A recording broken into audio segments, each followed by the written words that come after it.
یہ محبت کی ایک ایسی لازوال داستان ہے جس کو سن کر آپ حیران ہو جائیں گے۔ شہزادی کا فیصلہ۔ پرانے زمانے کی بات ہے۔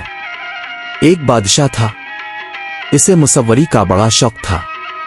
وہ اکثر اپنے فوجی دستے کے ساتھ جنگل کی سیر کو جایا کرتا اور اسے جہاں کوئی منظر پسند آ جاتا وہاں ڈیرا ڈال دیا کرتا تھا۔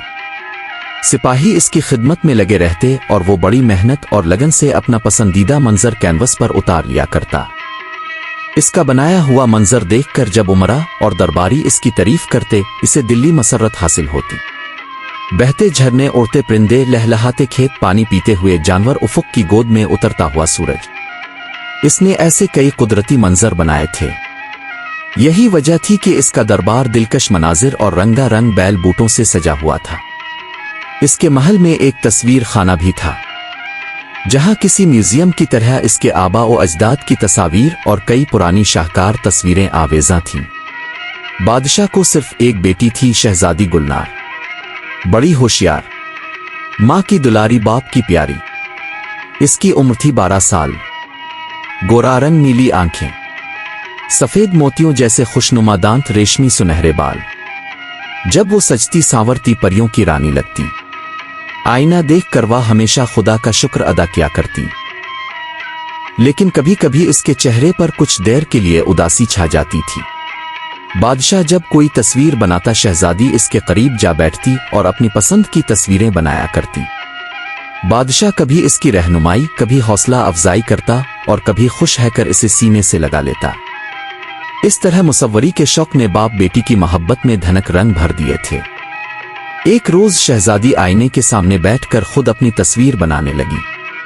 وہ بہت دیر تک کوشش کرتی رہی، مگر جب صحیح تصویر نہیں بن سکی تو شہزادی مایوس ہے کر بادشاہ کے پاس پہنچی اور اداس لہجے میں بولی، ابو جان دیکھیے، ہم سے ہماری تصویر نہیں بن رہی ہے، بتائیے اپنی تصویر۔ واہ، آپ نے تو بڑی اچھی تصویر بنائی ہے۔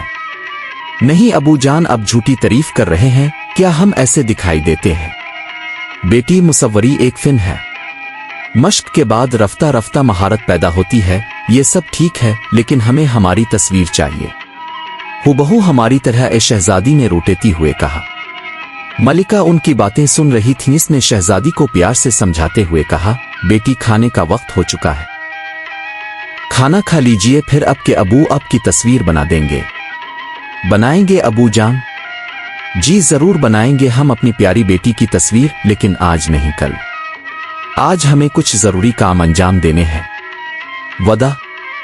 ہاں بھائی، پکوا ودا۔ اگلے دن بادشاہ نے شہزادی کو سامنے بٹھا کر بڑی لگن اور توجہ سے تصویر بنائی۔ عمدہ کاغذ قلم اور اعلیٰ قسم کے رنگ استعمال کیے اور بڑی محنت سے تصویر کو سجایا سنوارا، لیکن شہزادی کو تصویر پسند نہیں آئی۔ اس نے منہ بنا کر کہا، ابو جان، آپ نے بالوں کا انداز، سٹائل صحیح نہیں بنایا اور میری آنکھیں نیلی ہیں۔ اپنے تو ہاں، جو بات ہماری شہزادی میں ہے وہ اس تصویر میں نہیں ہے۔ ملکہ نے شہزادی کی حمایت کی۔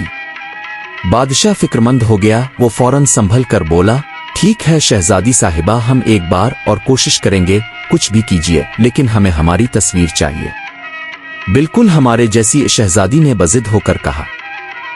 بادشاہ سوچ میں پڑ گیا کہ اب کیا کرنا جائے۔ اس نے حسب دستور اپنے وزیر خاص سے مشورہ کیا۔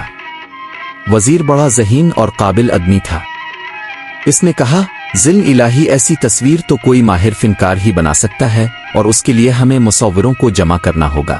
آپ ٹھیک کہتے ہیں، اس طرح شہزادی کی تصویر بن جائے گی اور کچھ ہمارے ذوق کی آبیاری بھی ہو جائے گی۔ آپ ریاست میں اعلان کروا دیجئے اور مقابلہ کی تیاری کیجئے۔ بادشاہ کے حکم کے مطابق وزیر نے اعلان کروایا کہ شاہی دربار میں کل صبح 10 بجے مصوری کا مقابلہ رکھا گیا ہے۔ ماہر مصور مقابلے میں شریک ہوں اور اپنے فن کا مظاہرہ کریں۔ جو مصور شہزادی گلنار کی تصویر سب سے اچھی اور صحیح بنائے گا، اسے شاہی خطاب اور انعام و اکرام سے نوازا جائے گا۔ اگلے دن مقابلے میں شرکت کے لیے مشہور و معروف 10 مصور حاضر ہوئے۔ وزیر موصوف نے ان کا خیر مقدم کیا اور انہیں ضروری ہدایات دیں، پھر ان کے سامنے ایک آرام دہ چوکی پر شہزادی کو بٹھا دیا گیا۔ شہزادی اپنے مخصوص شاہانہ انداز میں کسی مرمری مورت کی طرح مصوروں کے مقابل بیٹھی رہی۔ وہ خاموش تھی، لیکن ایسا لگ رہا تھا جیسے اس کی ناک کا نون آنکھ ہونٹ مصوروں سے گفتگو کر رہے ہوں۔